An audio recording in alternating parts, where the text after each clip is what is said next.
The brutal age of dinosaurs vanished 65 million years ago. Now a strange mystery has been discovered in a remote corner of the world. Something's going on here, and we really don't understand it. 68 huge tyrannosaur skeletons found in one place. What happened? There's lots of skeletons here of animals that may have all died together, and it's always puzzled people. One scientist has a shocking answer. They hunted in deadly, bloodthirsty packs. But his theory meets tough resistance. I doubt the idea would even cross their tiny reptile brains. Mammals were thought to have been the first organized hunters millions of years after the dinosaurs. A pack of hunting tyrannosaurs would have been the deadliest and most terrifying thing imaginable. It's the stuff of nightmares. You wouldn't have a chance. It's a bold idea, but can he prove it? His quest for evidence takes him into the company of the world's most dangerous killers, and into the darkest corners of T-Rex's head. It raises some scary questions. In the past, we were just trying to figure out what tyrannosaurs were. Now we're actually trying to find out who they were. If dinosaurs hadn't become extinct, would gangs of killer tyrannosaurs now rule the world? Would mankind have survived in such a deadly place?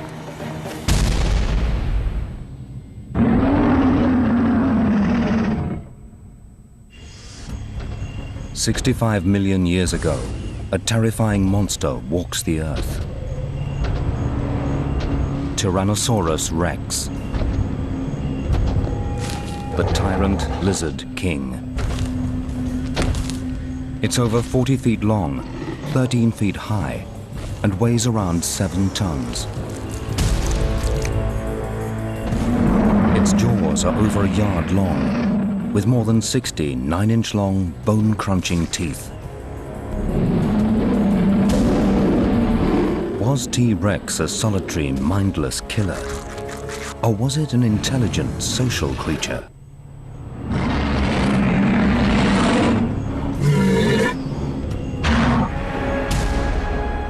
The first T-Rex skeleton is discovered over 100 years ago. When we first found tyrannosaurs like T-Rex, we were immediately struck by what gigantic, predatory, terrifying animals they were. The public is fascinated by dinosaurs in general, and tyrannosaurs in particular, mainly because of Tyrannosaurus rex.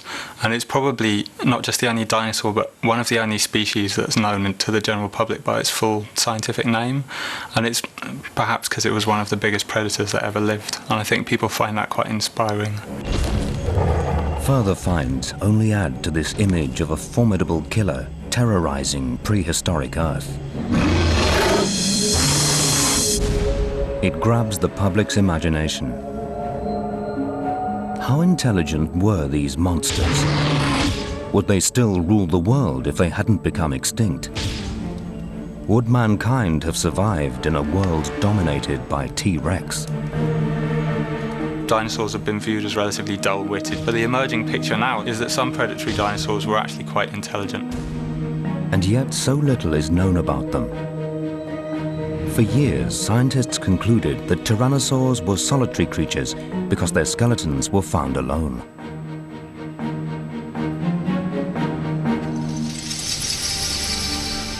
But then, deep in the Gobi Desert, one of the most hostile places on Earth, an extraordinary discovery is made. 68 tyrannosaur skeletons, some lying very close together. It's a baffling mystery.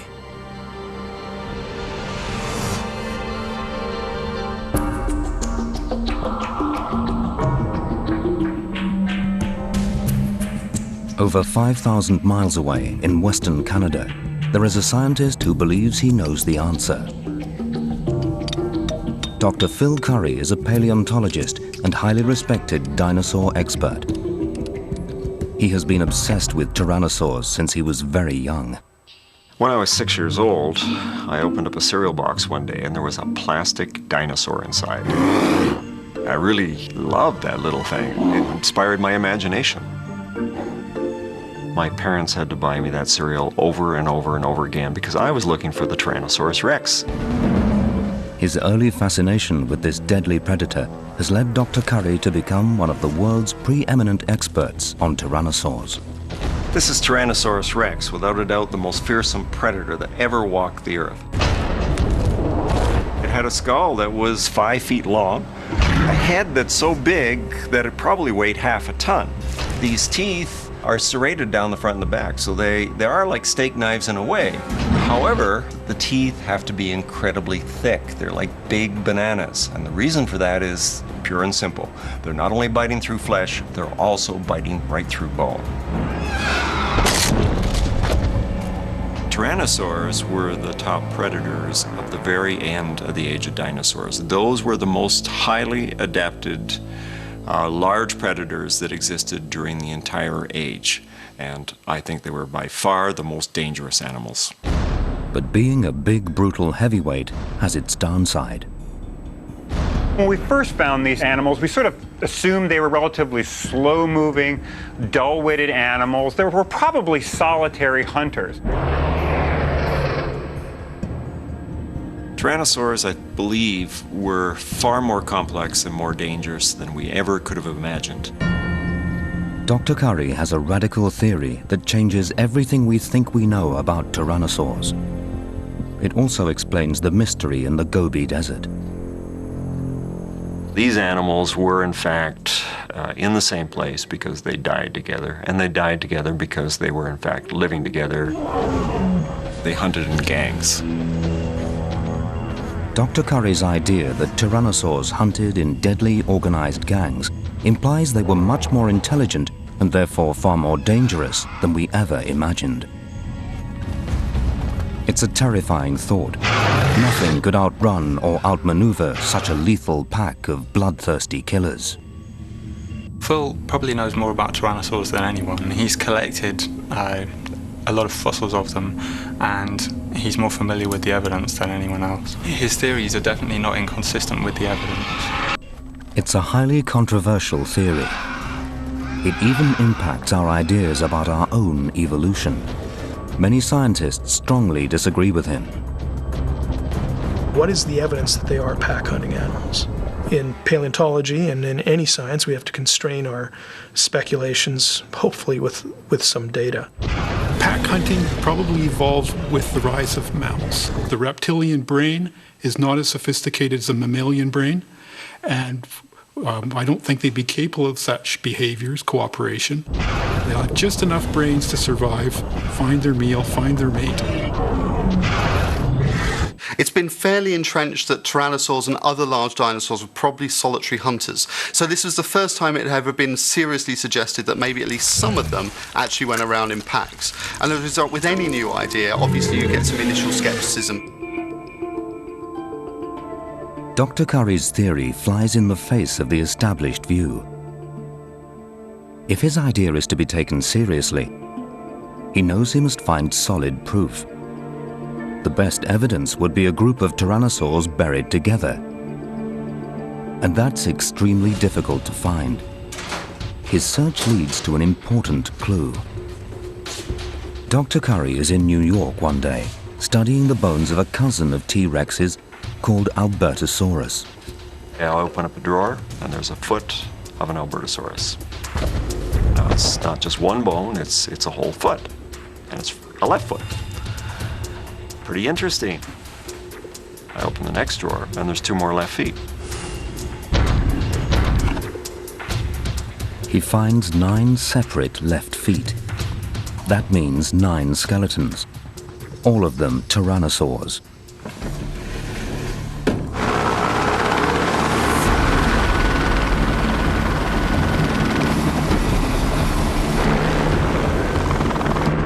The color of the bones tells him that they were collected in the Red Deer River Canyon in Alberta, Canada. But the Red Deer River is 450 miles long.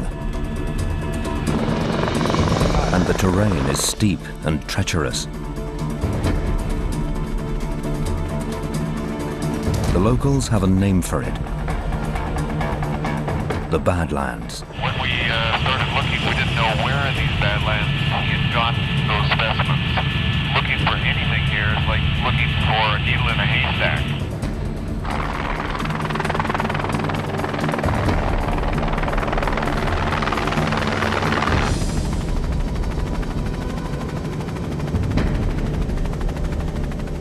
Dr. Currie has one vital aid to help him find the exact place. A photograph taken in 1910. It shows the site where the Albertosaurus bones were found. There's a distinctive ridge behind it. Dr. Currie scours the Badlands, searching for the Tyrannosaur graveyard. It seems like an impossible task.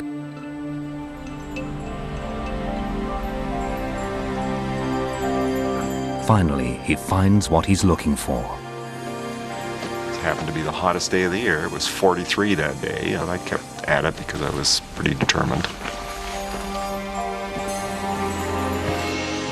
Climbing over a hill, Dr. Currie stops dead in his tracks. Up ahead is the ridge in the photograph. And as soon as I saw that, then I knew I had the quarry.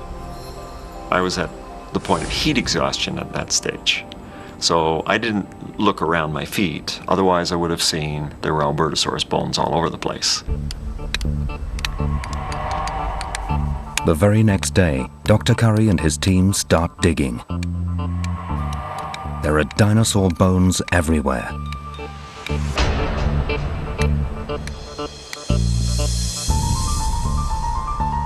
It's pretty cool because the smallest animal we have now in the Albertosaurus bone bed is less than 2 meters long, probably about 2 years old. We have a lot of juveniles, a lot of teenagers, and then we have the full adult animals, animals that were, say, between 20 and 24 years old. I think the main implication of finding such an incredible range of ages, almost the whole lifespan of Albertosaurus in one bone bed, is the fact that it does show us that these animals, from the time that they were very young, 2 years old, were in fact traveling in the pack, traveling in the family group, and probably had some function in that family group. It's definitely time to rewrite the dinosaur books. When we find a bone bed with lots of individual tyrannosaurs all assembled together, then we think they got together for some reason or other. Now that might have been social behaviour. They could have periodically come together in a group for mating, for example, or it could have been that they actually genuinely lived in groups, in which case pack hunting is a viable option. Eventually, 23 huge skeletons are excavated, all of them tyrannosaurs. This was the solid proof that we needed to show that they didn't just eat together, that they were in fact living together and interacting with each other. But the scientific community is not so easily convinced. They claim any natural disaster can push unrelated animals together and make them appear like a family group. It's far more reasonable to interpret the Albertosaurus bone bed as the result of some kind of environmental pressures that are drawing these animals together. There could have been a drought and they were gathering around a waterhole. And if that was followed by a rapid flash flood of a river or riverbed, then that can result in lots of individuals all dying together, even though they didn't live together. Something like a flash flood would actually clump that number of skeletons together in such a short time. I don't doubt that Tyrannosaurs died together at the Albertosaurus bone bed. One argument is that they may have come together as separate carcasses drifting in and got jammed up, or they may have died during a feeding frenzy. Well, I think Phil has a long way to go to gather enough irrefutable evidence for his idea about pack hunting. When you get attacked about your theories, of course, the natural tendency is either to feel knocked down and despondent, I suppose, about the fact that everybody doesn't agree with your ideas.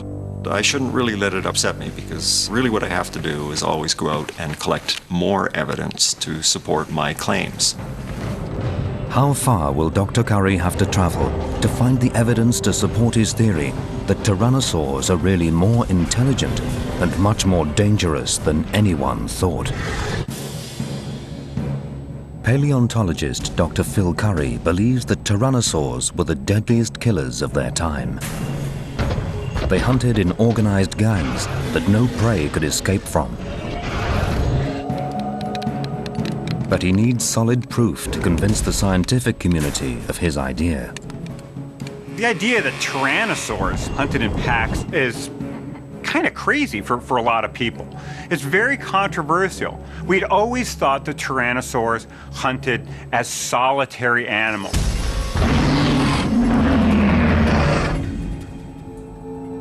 Since the tyrannosaur graveyard Dr. Currie uncovered in Canada isn't enough to prove his theory, he now travels to Mongolia's remote and inhospitable Gobi Desert.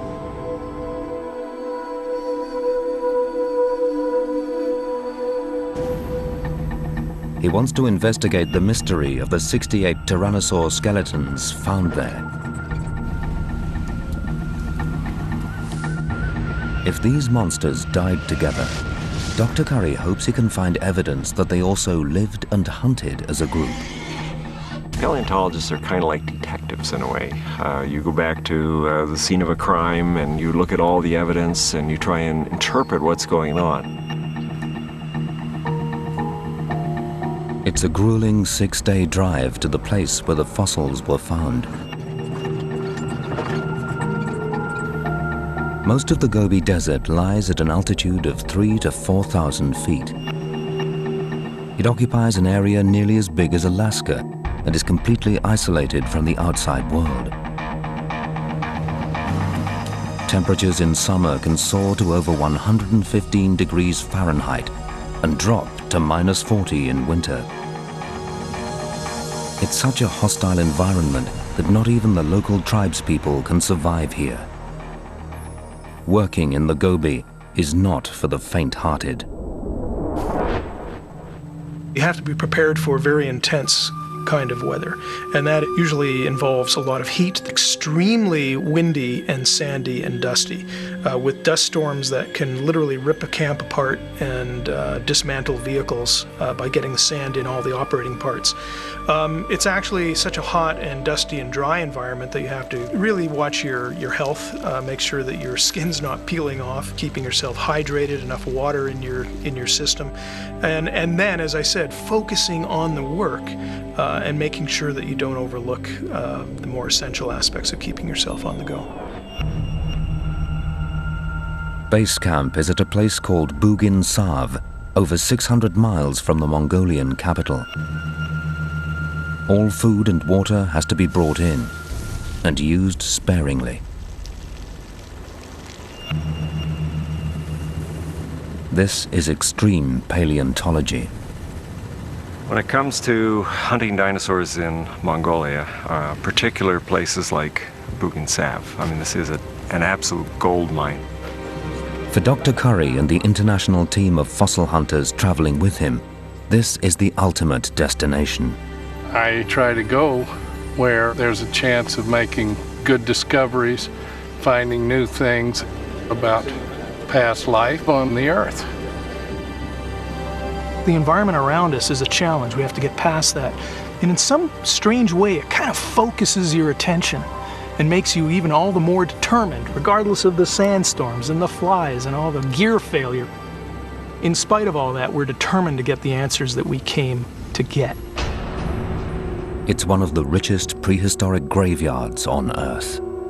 It's just a bunch of rock to most people, but to us, it has so much information, not only on the environment that dinosaur lived in, but also on the behavior of that dinosaur. Time is short. The excavation season is only 6 weeks. This is all the time Dr. Currie has to find his proof that the 68 skeletons found here were a social group.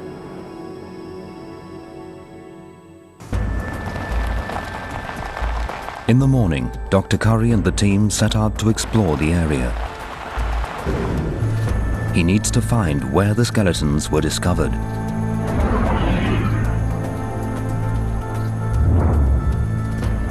The skeletons belong to another T-Rex cousin called Tarbosaurus,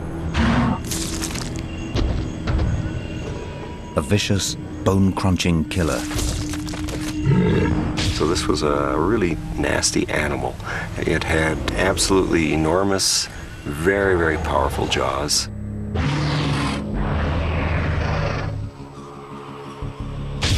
There's no question that Tarbosaurus was the top predator in this region. It shared the role, of course, with many other predators, the same way that lions share the role with cheetahs and hyenas and things like that. But nevertheless, there was no question as to who was king here. It was Tarbosaurus. And Tarbosaurus was definitely the most sophisticated predator in this region, but it was also the largest by a long shot. So it was the animal that all the other ones had to move out of the way of, shall we say. There are a lot of tarbosaurs here. If you have a large number of top predators, they have to be sustaining that population. So either there's a lot of prey and nobody is around each other and they're all going their own way, or they have a social structure that allows some sort of cooperative behavior. It's not unrealistic to think that you have a group of tarbosaurs, a gang, if you want to call them a gang, that goes after prey when the prey is there.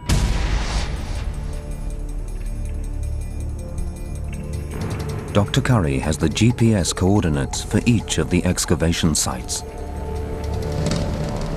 I'm just checking my GPS here to see which one this is.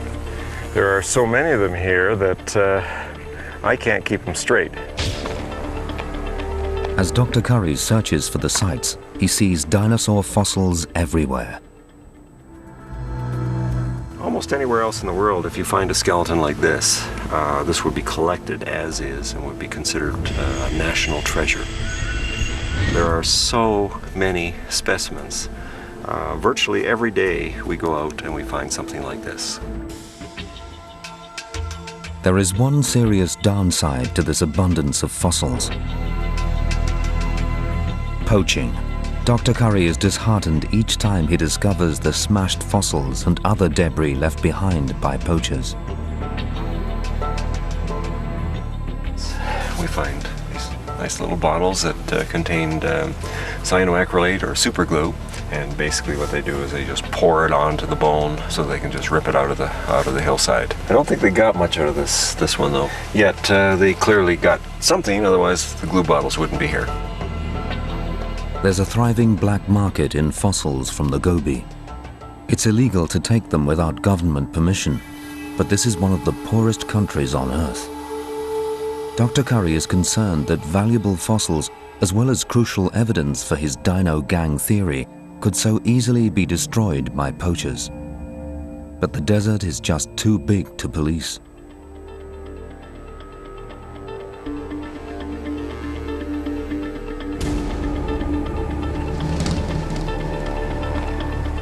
Finally, he's able to pinpoint the various sites where the 68 skeletons were found.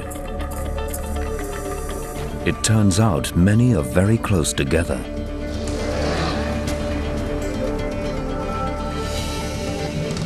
Tarbosaurus 7 is over there, Tarbosaurus 10 is over there, Tarbosaurus 64 is over there, 62 and 63 are over there, and Tarbosaurus 4 are over there. I can see those right from here.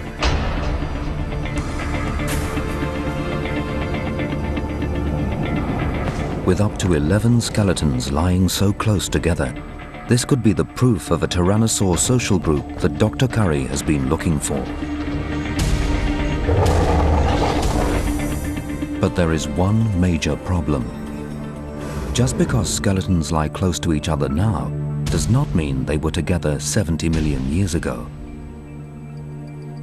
To determine whether these tyrannosaurs died at the same time and in the same place, one must be able to read the surrounding terrain. That's the expertise of geologist Dr. Dave Eberth. Geologists often work with paleontologists to provide the environmental context. We look at the rocks, we see how everything's put together, and we can determine how the dinosaurs got buried, and in some cases even determine how they died. Reading clues in the barren landscape, Dr. Eberth can tell that most of the tyrannosaurs found here did not die at the same time. We're sitting in the middle of the Gobi Desert, obviously, and it's a very dry and hot environment. But 70 million years ago, this was a pretty lush area. There were meandering rivers that were sluggishly flowing through this area. And there were a variety of animals living along the banks of those rivers. Here, predators found ample hunting opportunity. And here, tyrannosaurs perished and were buried. Over thousands of years, the course of the river meanders sideways across the plain as it flows towards the sea. 500,000 years later, the riverbed has moved half a mile. Another tyrannosaur dies and is buried at the new site. Both skeletons are found on the same desert plain, but they died thousands of years apart. We're being fooled in a sense because it's a flat area, and we're seeing the subtlety of the stratigraphy concentrating a lot of animals in an apparent surface. We're probably seeing animals living through 500,000 years of time. With up to 500,000 years between the deaths of some of the Gobi tyrannosaurs, the evidence so far is not supporting Dr. Currie's theory that they lived and hunted as a pack. But he isn't giving up. I'm not going to say that the animals necessarily didn't all live together and didn't live in groups together, but we can certainly say there's very little evidence from Boog and Sav, from this part of the Gobi Desert, that they did.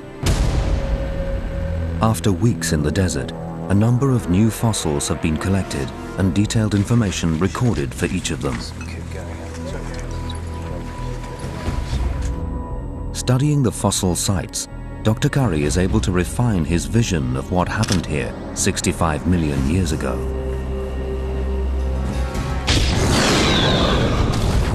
We can find Tarbosaurus at this time up here. We can find Tarbosaurus in the older rocks down below. But that there are concentrations in certain places at certain times. Studying these concentrations, Dr. Currie finally gets lucky. He finds two skeletons lying side by side in the same rock layer, which means they died at the same time. The two specimens that are over there, that are side by side, are definitely at the same level. One is an adult, the other one is a half-grown juvenile, and could well be mother and baby for all we know. Dr. Currie is convinced that if these two tyrannosaurs were living together, then almost certainly others were too. I don't think there's any question that at Boog and Sav we're looking at maybe a dozen Tarbosaurus that were buried within days or possibly even hours of each other. This was the evidence I needed to take an idea much further ahead than anybody had been possible to do before.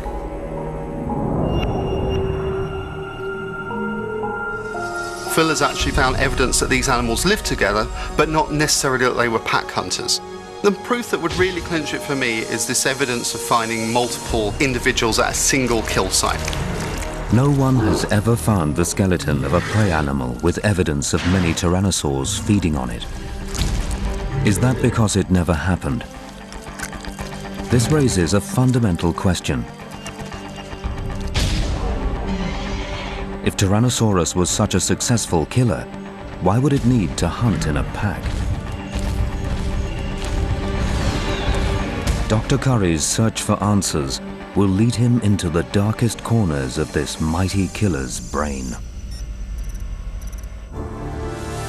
After analyzing tyrannosaur fossil sites in the Gobi Desert, paleontologist Dr. Phil Currie believes he has enough evidence to show that these deadly beasts did live in groups.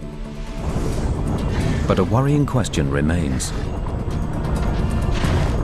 If tyrannosaurs were such successful killers, why would they need to hunt in a gang?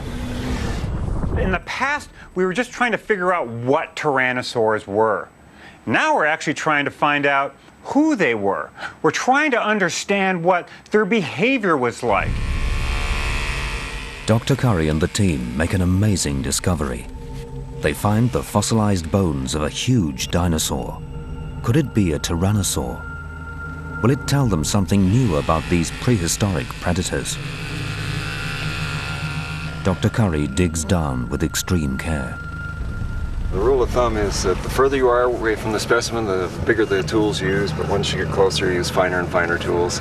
Basically, this level is dental picks. As millions of years of sediment are carefully chipped away, what is revealed is not another tyrannosaur, but an ancient plant eater. One of the many species the carnivores preyed on before the Gobi became a desert.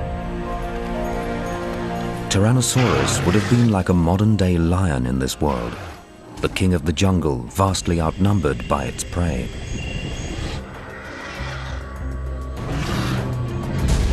But just because tyrannosaurs are big and powerful with a deadly bite doesn't mean that catching prey alone is easy.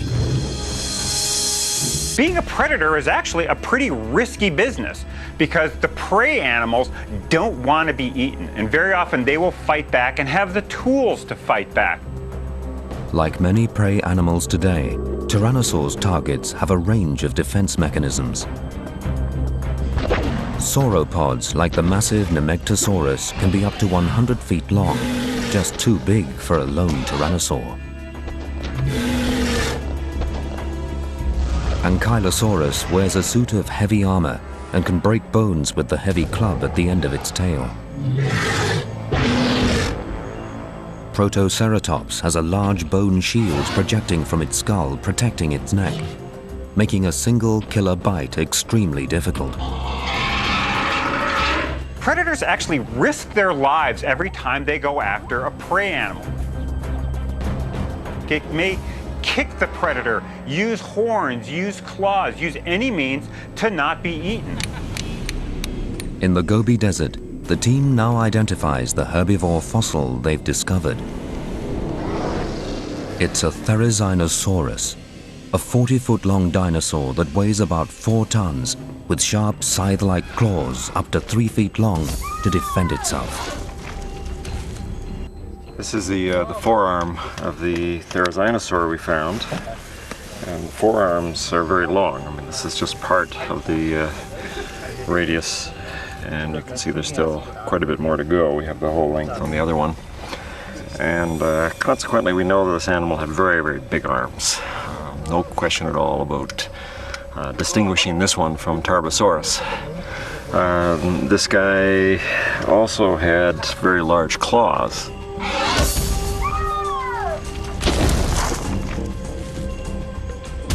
One of the things we're still looking for in this quarry now is the claws of the animal.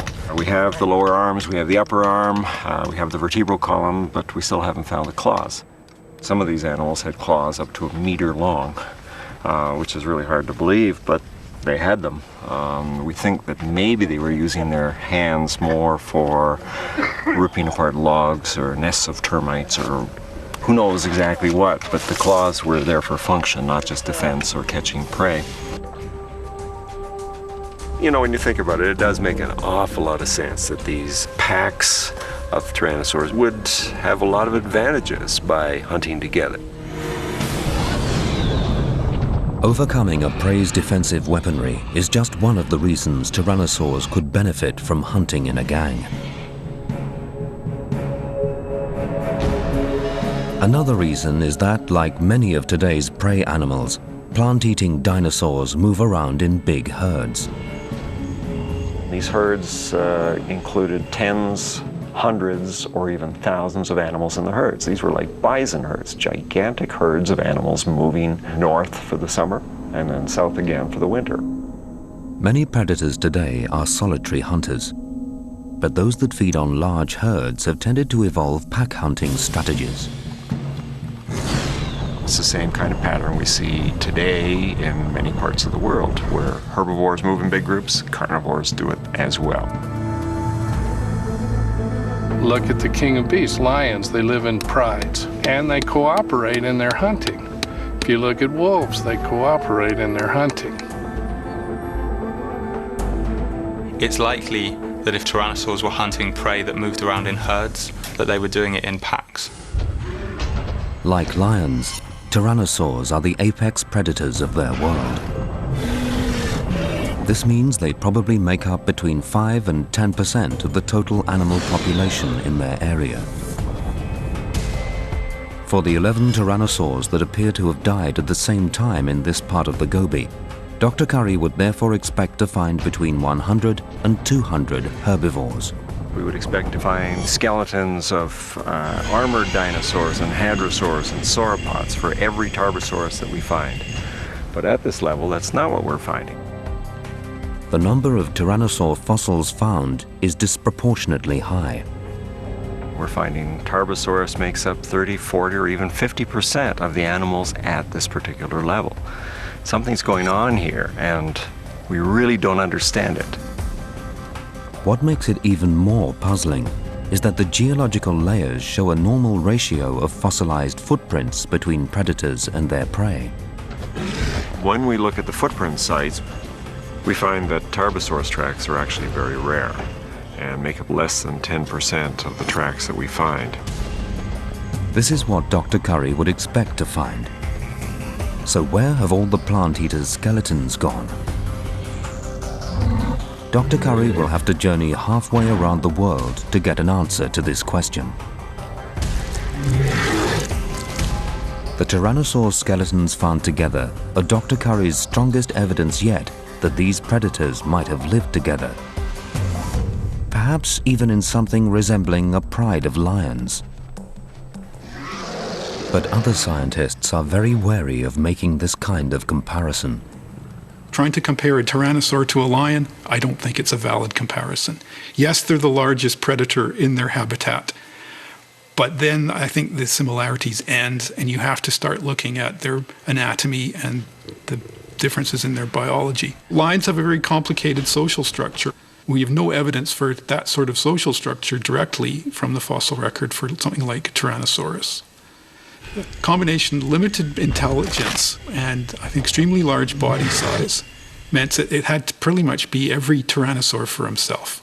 I think people find pack hunting controversial because they're really big animals that require a lot of food, and in order for them to cooperate in that way, they'd have to get even more food because they'd be feeding large numbers of individuals. As a social group, they may have hunted far more successfully than they could have done as solitary animals.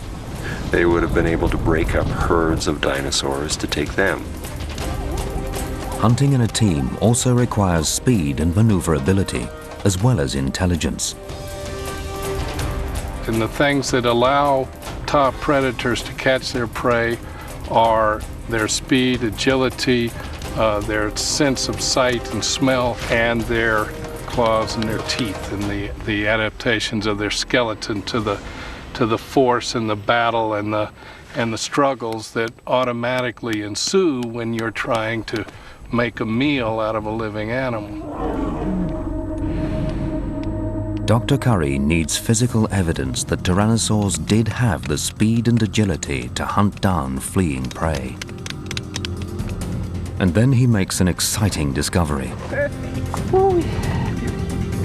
Will this find give Dr. Currie the evidence he needs to prove his theory about pack-hunting tyrannosaurs?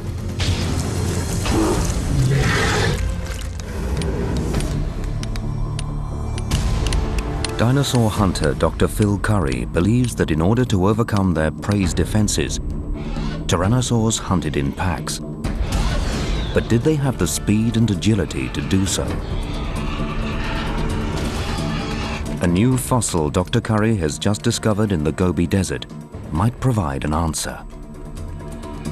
We hope that you're always going to have that magic moment that here at last in this bone that I've uncovered now, I've got the absolute proof to show that these animals were doing exactly this. What I look forward to is other people looking at those specimens and coming to their own conclusions.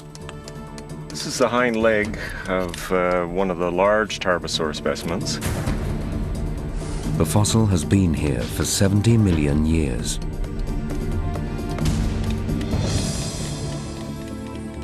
The bone itself is now white rock, while the marrow with its red blood cells has turned into darker stone. The fossil record only really preserves a single snapshot in time. When we find a skeleton, it tells us exactly what that animal was and what it was doing when it died. The leg bone illustrates a key characteristic of Tyrannosaur's development. The animal changes as it grows up. Pretty big changes, really. I mean, it doesn't look like the same animal as a baby as it does as an adult. Some of the most dramatic and visible evidence of change during growth in a tyrannosaur is visible in the legs. Analyzing these dramatic changes could help Dr. Currie understand how these prehistoric predators hunted. To do that, he must try to get this ancient fossil out of the ground in one piece. Today's goal is to get this leg out of here. So we're going to trench around it a little bit deeper, and we're going to cap it with plaster and burlap, flip it over, and cap the other side.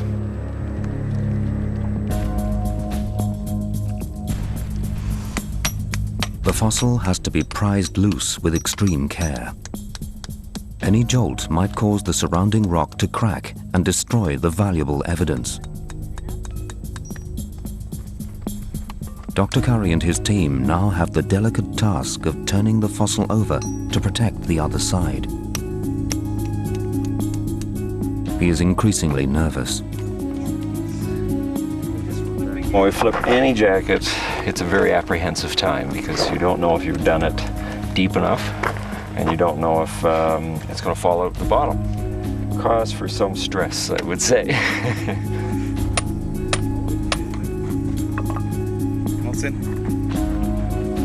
The tension runs high. If they haven't dug deep enough, they run a very real risk of breaking the priceless fossil when they turn it over.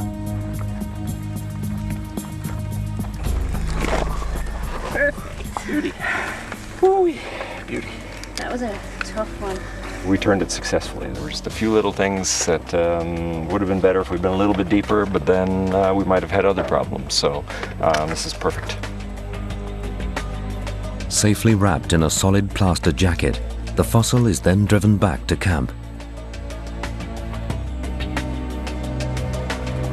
For me, that was fantastic. It was a very nice jacket removal as well as a jacketing process for that particular specimen. Textbook.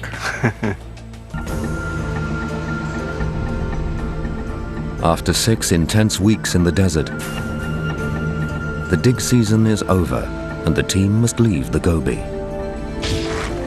Time to pack up. It's been a very successful trip.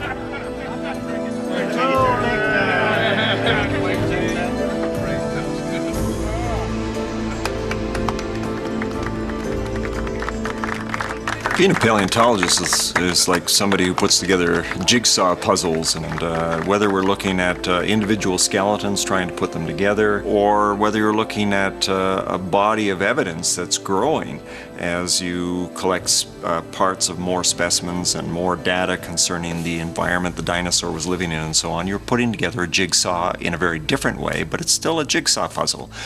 And as we get more evidence or more pieces to the jigsaw puzzle, of course, you get closer to some kind of completion. The team will now take everything they've collected back to the lab, where it can be analyzed in detail.